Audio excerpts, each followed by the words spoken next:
한 해가 벌써 다 끝나갑니다. 시간이 이렇게 빨리 갈 줄을 몰랐습니다.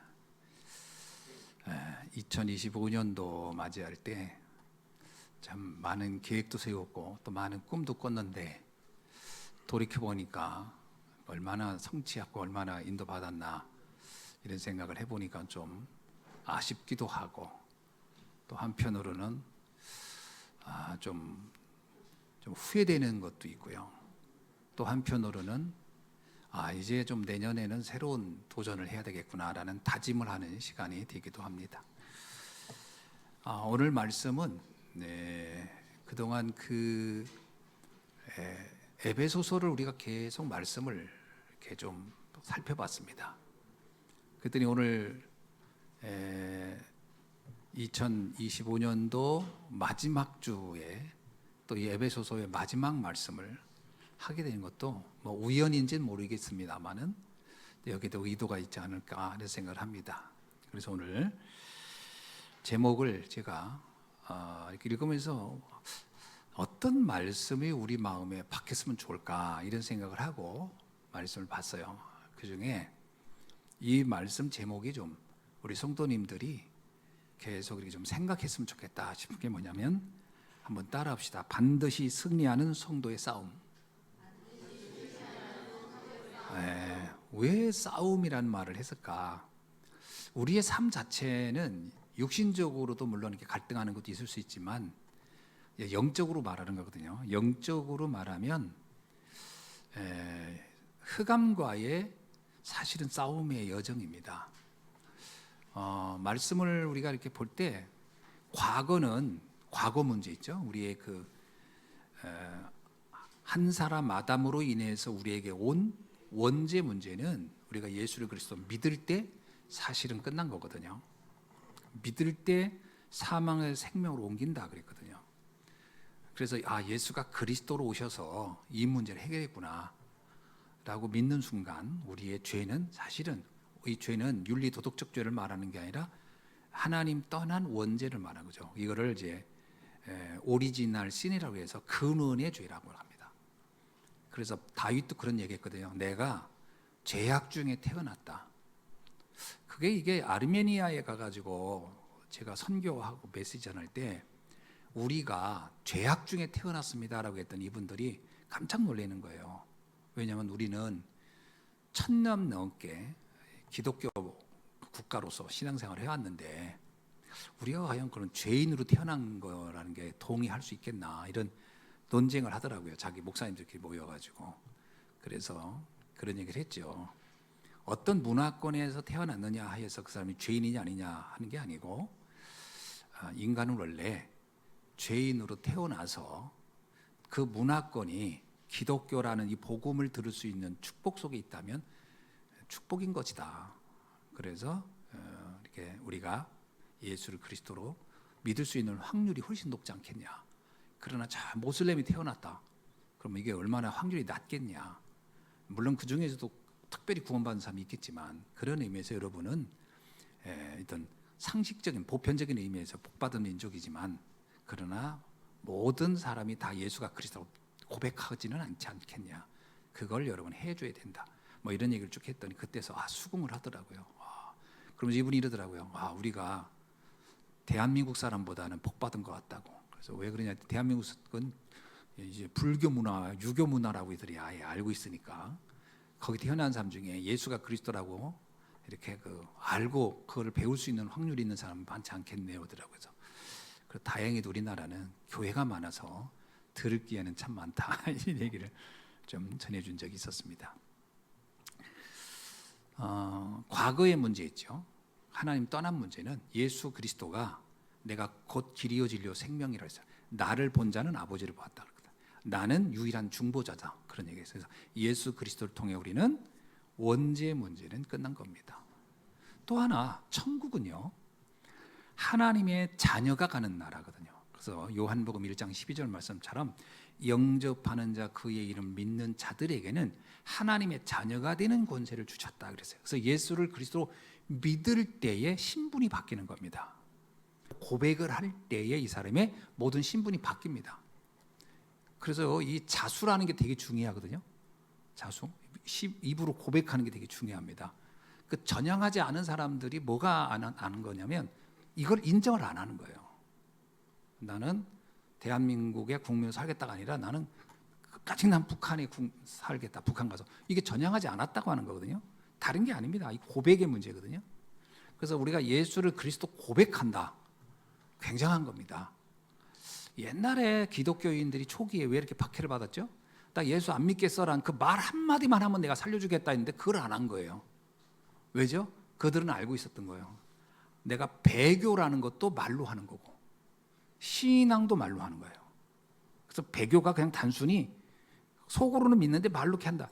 그건 우리 생각이지만 그 말하는 순간 그 사람의 존재 자체가 바뀌어버리는 겁니다. 그래서 이게 굉장히 중요하거든요. 그래서 여러분, 내가 예수를 그리스도로 고백한다는 게 우스워 보일 수도 있어요. 그게 뭐 얼마나요? 그렇지 않습니다. 지금도 모슬렘 국가에서는요, 기독교인들을 뭐를 기준해서 죽이냐 안 죽이냐 하면 너 예수를 그리스도라고 믿지 마. 고백해. 고백을 안 해? 그러면 그 사람들이 막 죽이기도 하고 그랬거든요. 고백하면요, 살려줍니다. 그러면 됐어. 아니, 속으로는 아니라고 한다 한들 그건 중요한 게 아니라 말이 그러면 중요하다는 거예요. 그래서 영접하는 그의 이름을 믿는 자들에게는 하나님의 자녀가 되는 권세를 주셨느니라. 그리고 성경에 뭐라고 나오죠? 로마서에 바울이 그러잖아요. 믿음이라는 것은 하나님이 정한 법이다 그랬어요. 이게 법이 되게 무서운 겁니다. 우리나라도 법은 누가 만드냐면 국회의원들이 만들거든요. 국회의원들이 어제까지 국민들에게 뭐 자유롭게 사세요 했다가 법을 바꿉시다. 이제 이 법을 안 되겠어요. 이제 밤에 통행 금지 시키고 자유롭게 어디 나가려면 다 통행 좀 받게 하고 그렇게 합시다. 법을 만들었다고 합시다. 그 다음에 어떻게 될까요? 그대로 됩니다. 법은 모든 것을 바꿔낼 수 있는 힘이 있어요. 그러니까 법이 굉장히 위험한 겁니다. 그래서 좋은 것도 있고 나쁜 것도 있고. 그래서 법을 함부로 만들어 놓으면 그 법에 의해서 사람들이 꼼짝 못해요. 옛날에 황제가 법을 만들었대잖아요. 뭐냐면 내 말에 한마디로 토시를 다룬 놈은 가만 놔 죽인다. 이 법을 만들어서 그들이 왕자가 토를 달았어. 아버지 그건 아니잖아요. 그랬더니 법에 의해서 왕자가 살해당하게 되는 거예요. 그러니까 죽게 돼. 왜냐? 법은 그렇게 구속력이 있는 겁니다. 그래서 법을 어떻게 만드느냐가 되게 중요해요. 그래서 법을 만들 때는 굉장히 많은 걸 고민해야 되잖아요. 이 법을 만들 때 이 법이 어떻게 적용될까? 어떤 부작용은 있지 않을까? 생각을 많이 해야 되거든요. 그런 것처럼 하나님이 우리에게 무슨 법을 만들었냐? 믿음의 법을 만든 거예요. 믿을 때 사망에서 생명으로 옮긴다. 이건 믿음의 법이다 그랬어요. 그래서 우리가 믿는다는 건 굉장히 중요한 겁니다, 사실은. 이게 우리들이 이렇게 살아오면서 뭔가 내가 노력을 해야지라는 게 너무 익숙하다 보니까 믿음의 중요성을 자꾸 까먹는 거예요. 그게 뭐 대단하겠어. 그런데 그렇지 않습니다. 굉장히 중요한 겁니다. 자, 그런 의미에서 예수가 그리스도를 믿는 순간 우리의 미래, 사망에서 생명으로, 지옥에 갈 우리가 천국으로 간 겁니다. 아멘이죠? 그러면 오늘의 문제는 뭐냐? 오늘은 뭐 아무렇게 살아도 되느냐? 그렇지 않으세요. 베드로가 얘기했어요. 지금도 사단은 우는 사자처럼 우리를 무너뜨리려고 공격한다. 오늘은 싸움입니다. 어떤 싸움이죠? 영적 싸움. 그래서 성경에서 말할 너희는 군사다, 농부다, 운동선수다 이런 말을 막 쓰는 거예요. 왜냐하면 우리가 지금 오늘의 삶은 전쟁을 하는 겁니다. 영적 전쟁을 하는 거예요. 그러니까 순간순간 우리는 속을 수가 있고요. 순간순간 무너질 수도 있어요. 그러다 다시 일어나고. 베드로 보세요. 예수를 그리스도 믿었으니까 구원받았잖아요. 천국은 이미 보장됐잖아요. 그런데 어떻게 돼요? 속아가지고 예수님 부인하고 또 고향으로 갔다가 이런 과정은 오늘에서 일어난 일이거든요. 그래서 베드로가 말한 거야. 내가 이 오늘의 싸움에서 내가 졌었구나. 그래서 여기를 내가 승리해야 되는 거구나. 그 신앙생활은 엄밀하게 말하면 영적 전쟁의 여정입니다. 이스라엘 백성 광야로 왔어요. 애굽에서 나왔어요. 그러면 왜요? 해방된 겁니다. 그럼 그들이 가나안 보장된 거예요. 그냥 광야를 나와서 걸어가면 가나안 가게 돼 있어요. 그러나 광야길 자체는 이제 많은 일들이 일어나는 거예요. 그 광야에서 어떻게 살 거냐가 오늘이거든요. 그러니까 더우니까 갈등하고 먹을 게 없어서 갈등하고 그러면서 지금 오늘에서 대부분이 무너진 거예요. 가나안을 약속 받았음에도. 자, 그러니까 우리가 신앙생활 때 꼭 기억할 게 과거는 끝났다. 미래는 보장됐다. 그러나 오늘이 우리에게 남았다. 오늘을 어떻게 살 거냐. 그래서 오늘 반드시 승리하는 성도의 싸움이다라는 제목을 잡았습니다.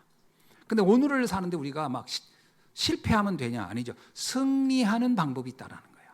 그러니까 예수님이 우리에게 또 하나님이 우리에게 그냥 알아서 싸워 이러지 않고요. 싸워서 승리할 수 있는 방법을 다 알려주었습니다. 다 알려줬어요.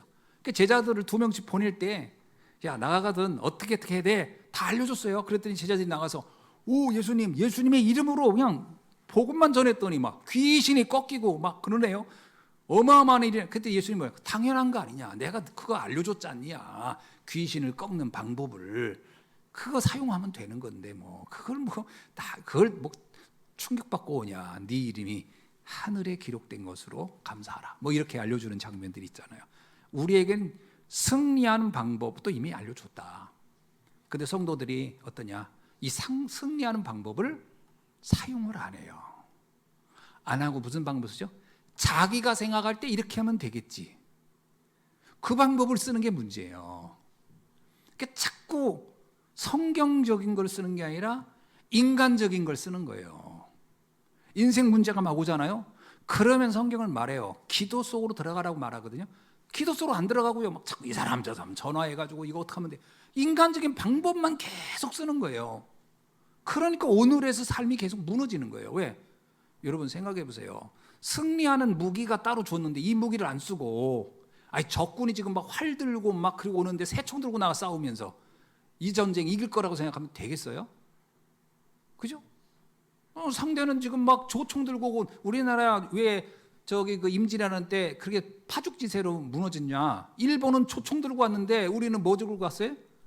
활 들고 갔잖아요. 그게 이게 적수가 안 되는 거야. 그게 파죽지세로 그냥 막 죽는 거예요. 몇 명 되지도 않은 일본군한테. 그러니까 거기에 나중에 눈 떠가지고 아 무기를 잘못 잡았구나 우리가. 그래서 우리도 빨리 조총 연구하자. 그렇게 한 거 아닙니까? 똑같아요. 지금 사단이 공격해오는 방법을 우리는 우리 방법을 가지고 아 이대로 하면 되겠지. 그 마치 그 저기 활 들고 나가는 사람처럼. 그래놓고 아우 왜 자꾸 우리는 나는 왜 자꾸 그렇게 무너지는 거예요? 왜? 그러고 있어요. 답답한 노릇이지. 성경이 말하는 방법을 쓰라. 아멘이죠? 예, 이건 영적으로 눈이 떠야 아 그래 그게 방법이구나 알 텐데 영적으로 눈이 안 뜨면 그거 해가지고 되겠냐고 자꾸 그러거든요. 자, 그래서 오늘 본문에 보니까 첫 번째요. 끝으로라는 단어가 나와요. 끝으로라는 말이 뭐예요? 이제 지금까지 내가 하고 싶은 얘기 쫙 다 했어. 그런데 이제 마지막으로 이거는 꼭 내가 한번 강조하고 정리해야 될 게 있어. 그때 우리가 쓸 때 끝으로 이런 얘기 하잖아요. 무슨 얘기 쭉 하다가 이제 마지막으로 내가 너한테 꼭 하고 싶은 말이 있어. 할 때 이제 끝으로라는 단어를 쓴단 말이죠. 이제 바울도 이제 많은 아주 중요한 말씀을 나눈 다음에 마지막에 이제 중요한 말씀을 내가 한 번 더 찝어서 좀 더 확인하고자 다시 말하겠다 이런 말을 하고 있는 겁니다. 그 내용이 뭐냐? 반드시 승리하는 방법을 알려주겠다. 그겁니다. 반드시 승리하는 방법. 우리가 인생을 살아가면서 반드시 승리해야 할 줄로 믿습니다. 문제가 많이 올 거예요. 여러분 저도 지금까지 한 60년 넘게 살다 보니까 막 경제 문제, 건강 문제, 사고, 뭐 자녀 문제, 별의별 문제를 사실 저도 다 겪었거든요. 가족 문제, 형제 문제 뭐. 여러분 인생을 살다 보면 다 비슷한 문제 다 겪습니다. 오해하지 마세요. 나만 아닙니다. 여러분 우리가 다 사는 패턴이 다 비슷해요. 그래서 문제는 다 오게 돼 있습니다. 다 똑같은 나라에 똑같은 언어에 똑같은 문화에 똑같은 말 막 듣고 똑같은 음식 먹고 사는데 뭐 비슷한 문제가 오지 뭐 다른 문제가 오겠어요? 다 비슷하게 오는 겁니다. 여기에서 어떤 사람은 이걸 당당하게 문제되지 않고 탁 축복의 발판으로 만드는 사람이 있는가 하면 어떤 사람이 이걸 못 이겨가지고 팍팍 무너지고 막 인생을 완전히 그냥 나락으로 떨어지는 사람도 있잖아요. 그러니까 우리가 여기서 승리하는 방법 반드시 알아야 할 줄로 믿습니다. 모르면 2025년도 잘 이걸 사용 안 했다 그러면 참 힘겹게 왔을 겁니다. 그런데 2026년들은 좀 더 힘겨울 수가 있어요. 왜죠? 나이가 한 살 더 먹고 여러 가지로 다 객관적으로 보면 더 힘이 빠지는 거거든요. 그리고 랩런트들 그러잖아요. 어릴 때는 빨리 어른 됐으면 좋겠다. 저도 그런 적이 있었거든요. 빨리 어른 됐으면. 왜 그러냐면 지금이 모든 게 고달퍼. 공부하는 게 고달프고 뭐 하는 게 고달프니까 빨리 어른 돼가지고 막 그래가지고 어릴 때 막 엄마 막 애기들은 여자들은 막 립스틱 칠하고 발에 맞지도 않는 막 그 하이힐 신고 그러고서 막 어른 된 것처럼 흉내낼 때 있잖아요. 그게 왜 그러냐 빨리 어른 되고 싶어서. 어른 돼 보세요. 또 다른 문제가 나를 기다리고 있잖아요. 그 또 다른 문제는 내가 아직 알지 못했기 때문에 그런 문제가 안 올 거라 생각하지만 오게 돼 있는 겁니다. 그러면 2026년도는 2025년도보다 더 다양한 문제가 올 겁니다. 더 예상치 못한 문제가 올 겁니다. 전 2025년도를 지내면서 제가 교통사고 나가지고 죽을 뻔할 줄 누가 상상이나 했나요? 그렇게 되는 겁니다. 전혀 생각지 않은 문제는 오게 돼 있는 거거든요. 2026년도에도 어떤 문제가 올지 우리는 모르는 겁니다. 자, 그렇다면 승리하는 비밀을 반드시 알고 가야 할 줄로 믿습니다. 그럼 어떻게 하면 되냐? 어떻게 하면 되냐? 여러분, 불신자와 성도의 가장 큰 차이가 뭐라고 생각합니까? 불신자, 성도. 외모 차이는 안 납니다. 불신자 중에 외모 관리 잘하면 더 이쁘고요. 더 세련되고 더 멋있을 수 있어요. 뭔 차이가 있을까요? 불신자와 성도의 차이. 말의 차이요? 불신자 중에 말 더 고상하게 하는 사람 많아요. 뭐의 차이가 있을까요? 하나 차이가 있어요. 하나님의 자녀, 구원받은 하나님의 자녀 성도는 보혜사 성령이 함께하는 사람들입니다. 아멘. 요한복음 14장 16절에서 말했잖아요. 내가 보혜사 성령을 너에게 보내사 너희와 항상 함께하게 할 것이다. 엄청난 거죠. 구원받은 하나님의 자녀는 주의 성령께서 거룩한 영, 성령이란 말이 뭐예요? 거룩한 영이에요. 거룩한 주의 영이 함께하는 사람이다. 그럼 불신자는요? 불신자는 여러분 성경에 나오잖아요. 요한복음 8장 44절 너희 아비 마귀. 그렇습니다. 악령에 함께하는 사람이에요. 여러분, 그럼 우리는 오해라는 게요. 악령이 함께하면 이 사람은 매일 문제에 시달리고 이럴 거라고 생각합니까? 그렇지 않습니다. 악령은 어떤 의미에서요? 우리의 요구를 더 잘 들어줄 수도 있어요. 악령은 성경에 나오잖아요. 광명한 천사처럼 의의 일꾼처럼 우리를 도울 것이다. 이게 무서운 겁니다. 그러나 마지막에는 반드시 문제가 와요. 에베소서 2장 3절에도 나오잖아요. 네가 마음이 원하는 대로 육체가 원하는 대로 하면 그거 다 되어지는 경 보일 것이다. 그러나 결국에는 진노의 자녀가 된다. 이게 무슨 얘기죠? 어떤 의미에서 사단은 우리가 내 개인적으로 욕구하는 욕망 이런 것들을 더 쉽게 들어줄지도 몰라요. 여러분, 이런 거 있잖아요. 자녀가 자꾸 이게 그 수준이 안 맞게 거기 그 자기한테는 걸맞지 않게 자꾸 뭘 원하는 게 있는데 그걸 부모가 다 들어준다고 합시다. 그 부모는 내가 볼 때는 정상이 아닙니다. 아닌 건 아니라고 해야 되거든요. 그게 훌륭한 부모입니다. 이건 안 돼. 이건 해도 돼. 이런 걸 부모들이 해줘야 되는데 만약에 아기가 10살도 안 됐는데 엄마 나 용돈 100만 원 줘. 그래? 돈 있는데 두께 줘요. 얘 가가지고 막 10,000원짜리 5만 원짜리 막 쓰면서 막 사먹는다고 합시다. 이걸 하루 이틀이지 얘가 막 맨날 그러고 있어. 그러면 누가 알아요? 얘 돈 쓴다는 걸? 주변에 돈 냄새 잘 맡는 사람들이 기가 막히게 할 겁니다. 요놈 납치하면 돈 좀 생기겠는데? 그거 굉장히 위험하게 만드는 거 아니겠어요? 그래서 부모는요, 걔가 원하는 게 있다고 해서 그게 맞지 않으면 때로는 안 돼. 너는 막 10,000원도 많어. 뭐 이럴 수 있겠죠. 그럼 얘는 막 불만이 돼가지고 있겠지만, 그러나 결과적으로 나를 위한 거란 말이에요.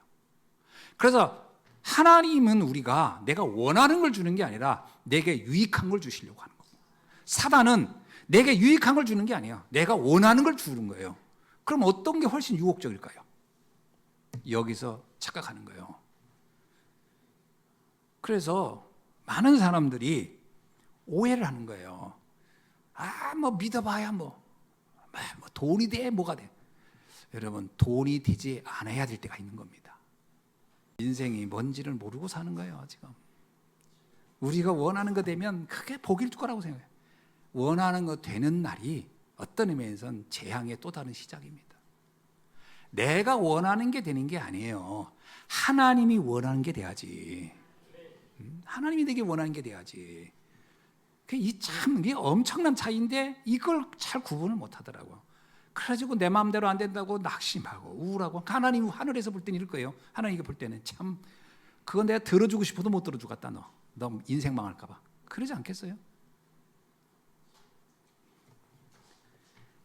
그래서 성령이 함께 한다고 하는 것은 단지 눈에 보이는 것이 뭔가 막 달라지고 막 이런 게 아닙니다. 내 인생이 올바로 가도록 도와주는 겁니다. 아멘이죠? 그럼 악령이 함께 하면요, 뭔가 막 되는 것 같아요. 여러분, 막 점쟁이 찾아가지고 막 도움 받고 막 신령하다 막 이러고, 그거 참 당장은 뭔가 되는 것 같아요. 그래서 제발 2026년도 첫 해 어디 점 보러 가지 마세요. 그래가지고 되는 날에는 그게 그날이 끝나는 날이에요. 저기 카지노 가가지고 하루 땡겼는데 막 쏟아졌다. 그 사람은 카지노에서 망합니다. 왜? 그게 또 계속 생길까봐 계속 땡기는 거야. 그래서 다 망하는 거예요. 그래서 복권이든 뭐든 안 붙는 게 축복입니다. 아멘. 그러니까 악령의 도움을 받으면 당장은 뭔가 되는 것 같아서 사람들이 좋아하는데 그게 큰 재앙이 올 수 있어요.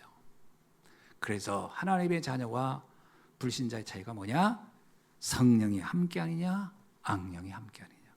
이거는 단지 내가 막 눈에 보이는 어떤 결과를 가지고 보는 게 아니에요. 하나님의 뜻이 어떻게 인도되어 가느냐.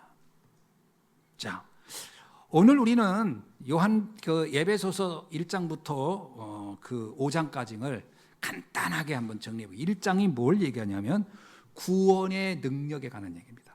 구원의 능력이 얼마나 우리에게 축복인가 하는 거거든요.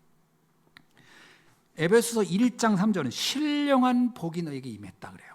여러분, 신령한 복 중에 복이 뭐예요? 구원의 복입니다. 이 땅에서 예수 그리스도를 알고 구원받은 것은 신령한 거예요. 불신자는 절대 알 수 없는 거예요. 그게 내게 이루어졌다라는 거예요. 그리고 뭐라고 하냐? 계시록 1장, 에베소서 1장 17절에는 계시의 영이 그것을 알게 했다. 성령이 아니고선 예수를 주라 시인할 자가 없다 그랬잖아요. 성령이 너와 함께하는 것을 알지 못하느냐. 여러분, 그래서 우리는 하나님의 거룩한 자녀요 성도요 성전인 줄로 믿습니다. 그래서 에베소 1장 18절은 뭐라고 하냐면요, 마음의 눈을 열어서 잘 보라. 부르심의 소망, 기업의 풍성함이 얼마나 놀라운지를 잘 봐라. 이미 우리에게는 세상이 알지 못하는 축복을 이미 하나님이 주셨다라는 겁니다. 이거를 발견해야 합니다. 발견하지 못하고 사는 사람이 너무 많아요. 그러면서 에베소 1장 19절에 뭐라냐? 믿음의 역사로. 그렇습니다. 그래서 이건 모르면서 신앙생활을 한다? 다 가짜입니다. 이걸 알아야 돼요. 구원받은 게 얼마나 놀라운지를 아는 것이 신앙생활의 시작이에요. 두 번째는 에베소 2장입니다. 2장은 무슨 얘기냐면 전도가 얼마나 중요한지 알아라는 거예요. 그래서 에베소 2장 1절에 허물과 죄로 죽었던 우리를 살리셨는데 그 이유가 뭐냐? 2장 10절입니다. 선한 일을 전하라고 우리를 택했다는 거예요. 하나님의 선한 일을 위하여 하나님 우리를 부르셨다는 거예요. 그러면서 2장 7절에는 그 은혜를 오는 여러 세대가 알도록 전해줘라. 전도가 얼마나 중요한지를 말해주고 있는 거죠. 전도는요, 생명 살리는 일입니다. 재앙에서 빠져나오게 해주는 게 전도예요. 여러분이 기억하세요. 내가 정말 전도를 해봤나? 그게 뭐예요? 사망에 있는 사람을 건져내는 게 전도라니까요.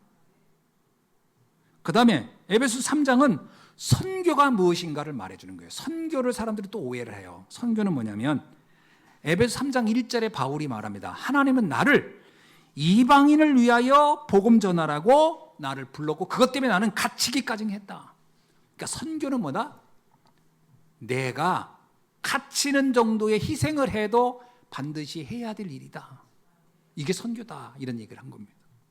그러면서 뭐라고 하냐? 3장 6절은 이방인들이 복음으로 말미암아 예수 안에서 함께 상속자가 되고 지체가 되게 하려고 하시고 있다. 그러니까 모든 여러분 만약에 하나님이 유대인들만 구원하려고 했다 그러면 우리는요 지금 하나님 자녀 될 가능성이 없었던 겁니다. 이방인들도 상속자가 되고 이방인도 그치 하나님의 지체로 만들려고 복음 전하라고 한다. 그래서 나는 선교의 일을 한다. 놀라운 거죠. 선교가 이렇게 중요한 거다는 거죠. 그래서 선교의 혜택을 가장 많이 본 민족은 사실 우리 민족입니다. 우리 민족이에요. 자, 그 다음에 에베소 4장. 이 비밀을 아는 사람, 구원이 뭔지를 알고 그 다음에 전도가 뭔지 알고 선교가 뭔지 아는 사람들의 모임이 교회다라는 거예요. 그래서 교회는요 세 가지를 분명히 알아야 돼요. 구원의 감격, 전도의 중요성, 선교의 가치. 요걸 아는 사람이 모이는 게 교회입니다. 그래서 뭐라고 하냐면 우리는 한 몸이요 성령도 한 분이요 소망 안에서 한 소망 안에서 우리는 부르셨지 않느냐. 주도 한 분이요 믿음도 하나요 세례도 하나요. 아니 다 똑같은 걸 받았어. 그러면 이 교회는 뭐예요? 인종, 신분 이걸 다 초월해서 동일한 믿음의 공동체는 교회라는 거예요. 그래서 교회는 사실은 굉장히 중요한 거예요. 다 지체. 성도는요 내 몸의 한 일부분이에요. 그래서 바울이 이런 얘기도 했어요. 나만 쳐다보는 일을 하는데 너는 입은 뭐 하고 있냐? 그리고 입한테 막 나무란다. 그래서 입을 꼬맸다고 하자. 그럼 네 눈은 어떻게 될 거냐? 손이 막 그런가 봐. 손이 막 내가 얼마나 많은 일을 하냐 말이야. 근데 너 귀는 뭐 하고 있어? 맨날 그 구멍만 뚫어놓고. 그래서 귀를 막아버리면 어떻게 되겠냐? 내 손은 엄청나게 하는데 발이 하는 일이 없어. 그럼 발을 잘라버리면 어떻게 되겠냐? 우리 몸은 다 하나의 지체다. 다 연결돼 있다. 그러면서 한 지체가 아프면 다 아픈 게 아니냐? 우리는 지체예요. 다 연결돼 있다. 교회가 그런 거잖아요. 자, 그래서 서로 귀하게 여겨라. 그 다음에 이제 5장이 뭐냐면, 그러면 세상을 어떻게 살아야 하느냐. 그러면서 5장 3절에 보니까 음행과 더러움과 탐욕스러운 우상숭배는 그 이름조차도 부르지 말라. 여러분, 우상숭배하는 사람이 사실은 굉장히 더럽습니다. 음란하고. 그래서 무당들이 음란해요. 더럽고. 그리고 무당들 반말 찍찍합니다.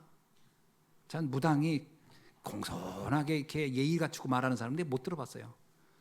굉장히 싸가지 없이 말하고 거칠게 말합니다. 왜 그럴까요? 그 우상 숭배 자체가 더럽고 음란하고 탐욕스러운 거예요. 그거를 이름도 부르지 말라는 거예요. 그래서 우리가 새해 되면서요, 어디 가서 좀 봐볼까? 절대로 하면 안 됩니다.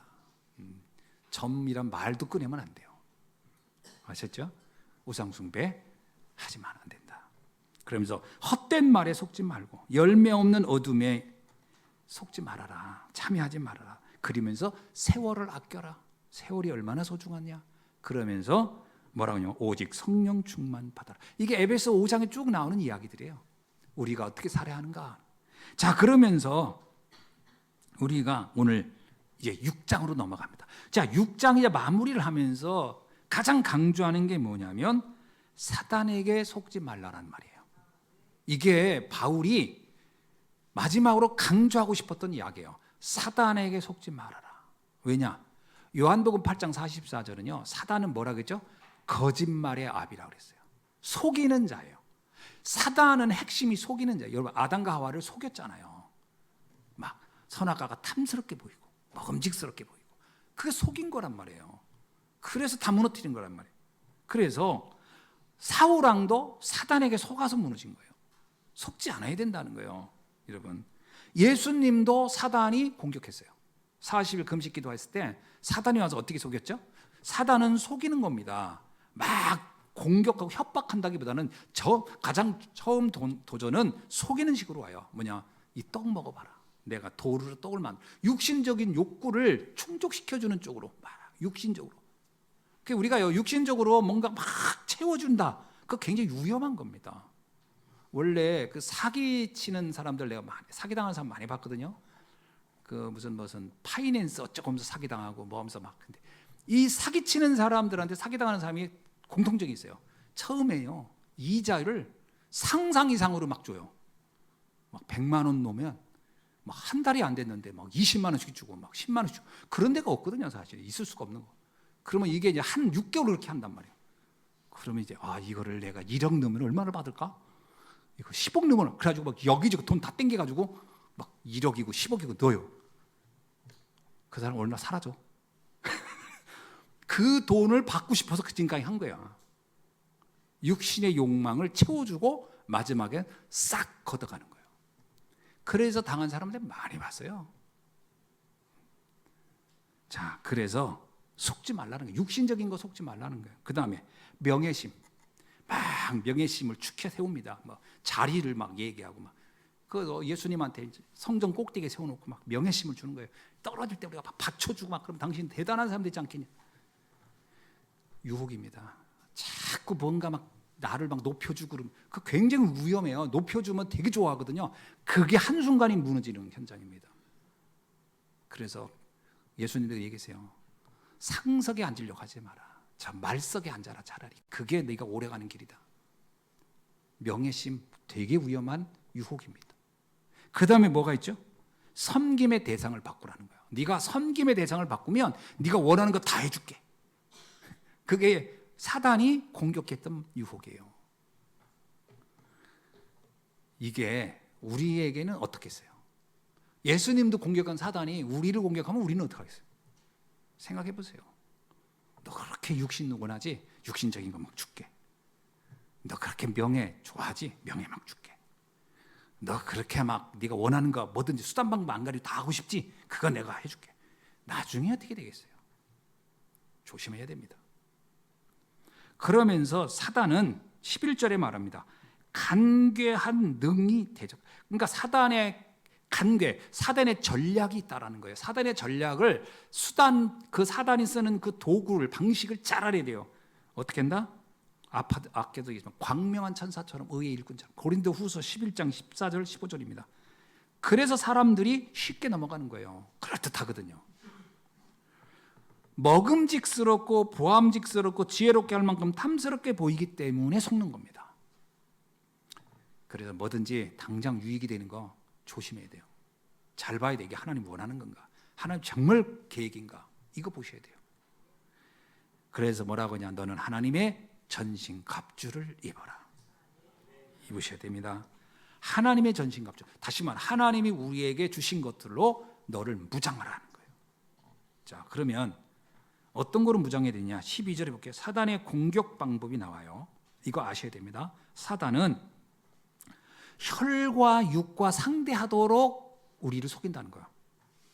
여러분, 우리는 지금 어떤 사람하고 싸우는 게 아니거든요. 근데 자꾸 사람하고 싸우고 싶어 하게끔 만들어요. 그래가지고 우리도 모르게 자꾸 어떤 사람이 믿고 어떤 사람이 증오스럽고 막 원망스럽고, 이게 사단에게 속는 방법입니다. 사단의 전략은 뭐냐? 사단 자체는 숨어 있어요. 그리고 어떤 사람을 앞면에 내세운 거예요. 사단이 아담과 하와에겐 뱀을 내세웠잖아요. 뱀을. 지금은 사람들을 내세워요. 그래서 우리는 싸움의 대상을 착각하게 만드는 거예요. 그래서 이 싸움을 만약에 했다. 어떻게 돼요? 백발백패입니다. 사람과 싸워서는 이겨봐야 아무 쓸데기 없는 거예요. 중국 영화 보면 맨 사람하고 싸우는 얘기는 복수에 복수를 낳고 복수에 복수를 낳는 거예요. 그래서 다 망하는 거예요. 그건 우리의 방법이 아닙니다. 하나님 그 방법 쓰지 말라는 거예요. 어떻게 쓰나? 잘 봐야 돼요. 사단은 통치자들과 권세자들과 어둠의 세상 주관자들과 하늘에 있는 악한 영들을 이용한다. 이건 무슨 말이죠? 세상에서 나름대로 영향력 있는 사람들을 활용해서 우리를 속인다는 거예요. 세상에서 영향력 있는 사람들이, 그럼 우리는 어떻게 속을까요? 영향력 있는 사람이 말을 들으면서 저게 진리인가? 저렇게 하면 축복받나? 이렇게 착각하는 거예요. 잘 봐야 된다는 거예요. 사단은 그들의 입술을 이용하는 거거든요. 그래서 세상을 보면서 부러워하고 동경하고 막 세상은 커 보이고 나는 초라해 보이고 그러면은 큰일 나는 겁니다. 그래서 앞에서 말한 거죠. 구원의 감격, 전도의 축복, 선교의 가치, 그러면서 우리가 교회 응답, 그러면서 우리가 살아가는 방법의 비밀, 이거를 알면은 절대로 사단이 우리를 공격하지 못하는 줄로 믿습니다. 또 하나는 13절입니다. 13절은 잘 읽어보세요. 그러므로 하나님의 전신갑주를 취하라. 이는 악한 날에 너희가 능히 대적하고 모든 일을 행한 후에 서기 위함이다. 여기서 제일 마지막 절이 중요합니다. 모든 것을 행한 후에 서야 되는 거예요. 이게 무슨 얘기죠? 사단은 기다려준다는 거예요. 왜? 성공할 때까지, 네 마음대로 뭔가 원할 때까지 기다리는 거예요. 사단도 굉장히 기다림의 전문가입니다. 그래서 네가 다 됐다고 여길 그때 무너뜨려 버리겠다는 거예요. 그게 정말 무서운 겁니다. 그래서 많은 역사상의 영웅들이 다 된 줄 알았다가 다 무너진 거예요. 알렉산더 33살에 요절했어요. 수많은 영웅들 말년이 다 비참합니다. 왜? 다 선 줄 알았다가 다 무너뜨려 버렸어요. 사단의 전략이라는 거예요. 그렇게 되지 않으려고 너는 무장해야 된다는 거예요. 전신갑주를 입어야 할 이유, 성공한 듯 하다가 무너지지 않도록 하라. 왜 우리가 렘넌트들한테 어릴 때부터 말씀으로 무장하라는 얘기예요. 여러분, 다윗도요 왕이 되고 나서 무너졌어요. 잠깐. 그러면 사단은 그때까지 기다렸던 거예요. 사실은 한편으로. 그게 무서운 겁니다. 당장 눈에 보이는 성공이 다가 아니라니까요. 잘못하면 그게 무너지는 지름길이 될 수도 있어요. 그래서 뭐든지 말씀 따라가야 됩니다. 말씀 따라가야 돼요. 그래서 고린도전서 10장 12절 이런 말씀 있잖아요. 그런즉 선줄로 생각한 자는 넘어질까 조심하라. 늘 조심해야 돼요. 그래서 바울이 굉장히 중요한 말이 있어요. 나는 이뤘다고 말할 수도 없고 가졌다고 말하지 않겠다. 왜? 괜히 섰다고 이쯤은 됐어라고 했다가는 그때가 무너질 때인 걸 알았어요. 그래서 바울은 늘 하나님 앞에 겸손했어요. 우리는 늘 겸손해야 됩니다. 자, 그 다음에 16절에 악한 자가 쏘는 불화살을 막아야 한다는 거예요. 여러분, 불화살이 뭔지 아시죠? 불붙은 무기란 뜻이거든요. 불붙은 무기. 그러니까 이게 불붙은 무기가 무슨 뜻이냐면요, 한번 내게 다가오면 다 불태워버리는 거예요. 그런데 사단은 그렇게 쏜다는 거예요. 나를 어떻게 한다? 불태우려고.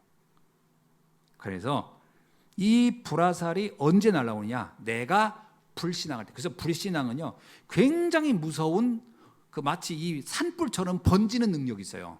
한 사람이 불신앙을 하잖아요. 그럼 그게 확 번지는 능력이 있어가지고 심각합니다. 그래서 불신앙을 잠재우는 방법은 믿음의 결단이에요. 이스라엘 백성이 광야에서 가나안을 못 가게 된 이유, 10명의 정탐꾼이 불화살을 쏜 거예요.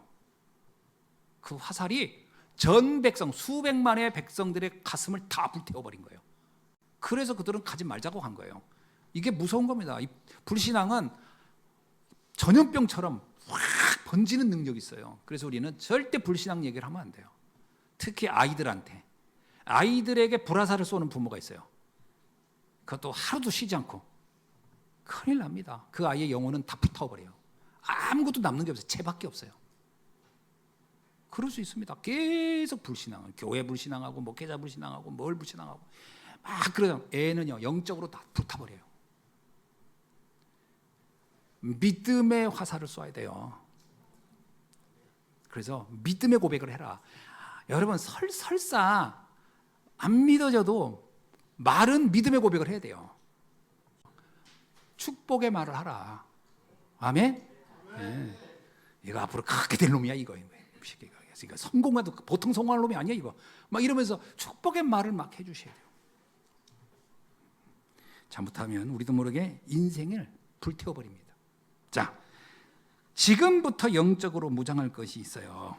뭐냐? 10절에 봅시다. 주 안에 있는 힘의 능력으로 그랬습니다. 주 안에 있는 것이 가장 강한 겁니다. 아멘. 여러분, 이 종이는 한없이 약해요. 이 종이는 한없이 약한데 이 종이가 만약에 이런 벽에 콘크리트에 딱 붙어버리면 이 콘크리트를 무너뜨리기 전까지는 이 종이는 찢어지지 않아요. 그게 무슨 얘기냐? 우리는 연약한 질그릇 같은데 내가 견고한 하늘과 땅의 모든 권세를 가진 주님에게 붙어 있으면, 주님이 내 안에 있으면 나는 절대 깨지지 않습니다. 가장 강력한 힘은 주님과 함께하는 거예요. 아멘이죠? 여러분, 요셉은 정말 연약한 사람이에요. 그러나 그가 주님과 붙어 있었기 때문에 아무도 요셉을 무너뜨리지 못했어요. 그게 가장 강한 힘입니다. 그래서 여러분이 늘 고백하세요. 주님, 나와 함께하여 주옵소서. 나는 임마누엘의 축복을 매일 매 순간 누리게 하옵소서.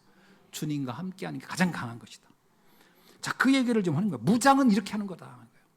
그 다음에요, 14절로 16절은 뭐냐? 영적인 무장을 하라는 거예요. 무슨 무장이냐? 진리로 무장하라. 여기서 진리는 우리가 말하는 그리스도의 진리 이거 아니고요, 정직함으로 무장하라. 정직해야 됩니다. 우리 삶이 정직해야 돼. 이것도 무장이에요. 뭔가 이렇게 이렇게 잔머리 굴려가지고 뭐 좀 이득을 봤다. 그거 정말 부끄러운 겁니다. 그거. 여러분, 흘린 돈 아이 주워오면은 어이구 웬 행제냐? 그 아이의 큰일 납니다. 인생이. 야, 경찰서 갖다 맡겨줘. 너 그건 네 돈이 아니야. 그게 그 아이의 미래를 멋지게 만드는 거예요. 정직함도 우리에겐 무기다. 무기를 써야 돼요. 여러분, 정직해야 됩니다. 약간 그 트릭 쓰고 약간 그 변칙 쓰고 그래가지고 뭔가 얻어낸다. 그거 정말 무서운 방법이에요. 정직해야 된다. 하나님 앞에서, 사람 앞에서. 두 번째, 의로 무장하라. 하나님이 기뻐하는 삶을 살라는 거예요. 의로운 삶. 하나님이 정말 기뻐하는 게 뭘까? 질문하면서 살라는 거예요. 이것도 우리가 무장하는 방법입니다. 우리 인생을 무장시키는 거예요, 여러분. 그 다음에 평화의 복음으로 무장하라. 하나님의 복음은 화해하는 겁니다. 화해. 분쟁시키는 게 아니에요. 여러분, 피스메이커가 있고 트러블 메이커가 있거든요. 우리 잘못하면 어떤 사람이 우리 모임에 오면 그렇게 우리는 화목해지고 서로 부족함도 연약함도 이렇게 화목하게 되는 경우가 있고, 어떤 사람이 오면 잘 지냈는데 그 사람은 막 트러블이 생겨. 트러블 메이커가 되면 큰일 납니다. 분쟁을 일으키는 사람이 있고요, 화해를 일으키는 사람이 있어요. 근데 이게 전부 다 그 사람이 가지고 있는 영적 문제가 그렇게 되는 거거든요. 그래서 조심해야 됩니다, 우리는. 그래서 화해의 복음이에요. 하나님과 우리 사이를 화해시키고 사람과 사이를 화해시키는 게 복음의 본질입니다. 여러분, 사람은 완벽하지 않아요. 제가 분명히 말하지만 단점도 있고 장점도 있어요. 인간은 절대로 단점을 말하는 게 아니에요.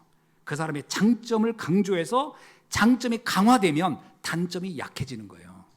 그렇게 가야 화해가 되는 거예요. 그런데 우리는요, 율법주의자의 특징이 뭔지 알아요? 단점을 고친다고 얘기를 해요. 그러면 단점이 강화되고 장점이 약화됩니다. 그 사람이 무너집니다. 율법으로는 사람을 다 무너뜨릴 수 있고, 복음은 모든 사람을 다 살릴 수가 있다는 데 여기서 나오는 거예요. 모든 사람을 장점으로 보라. 아멘? 예.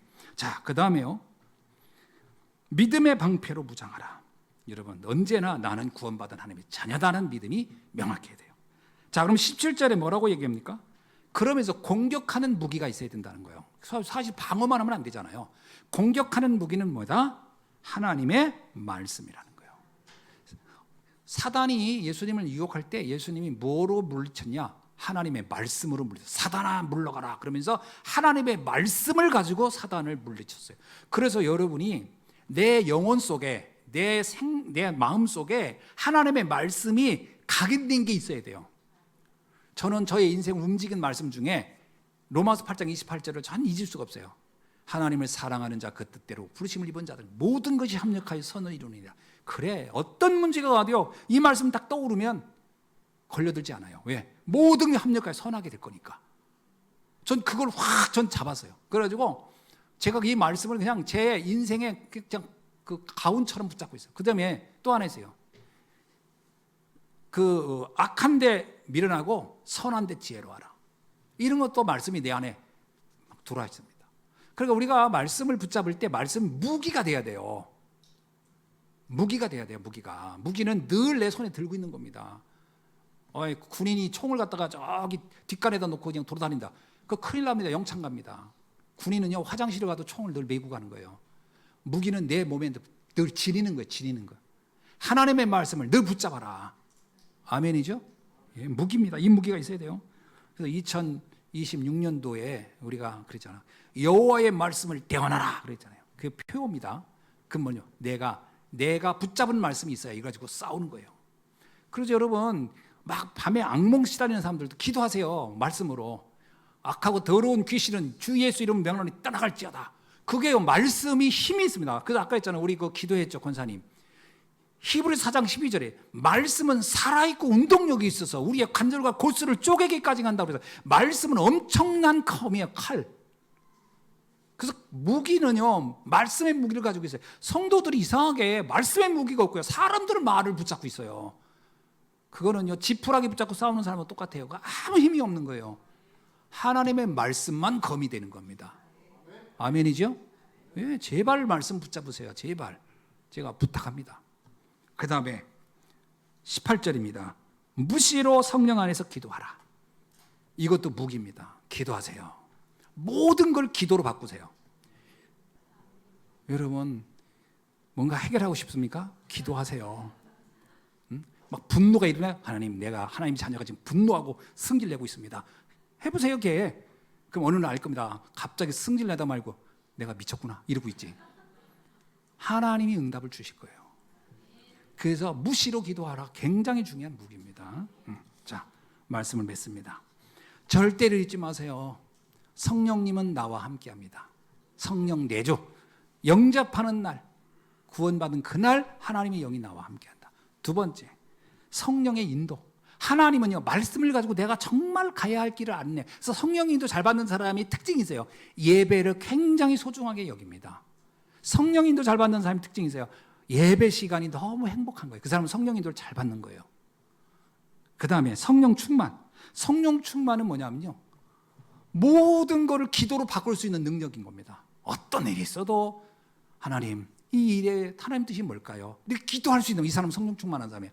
악령 충만한 특징이 뭔지 알아요? 내 저놈 죽이고 말지. 이렇게 된 거냐? 악령 충만한 거예요. 성령 충만한 사람은 하나님, 여기에 하나님 뜻이 뭘까요? 이렇게 묻는 거예요.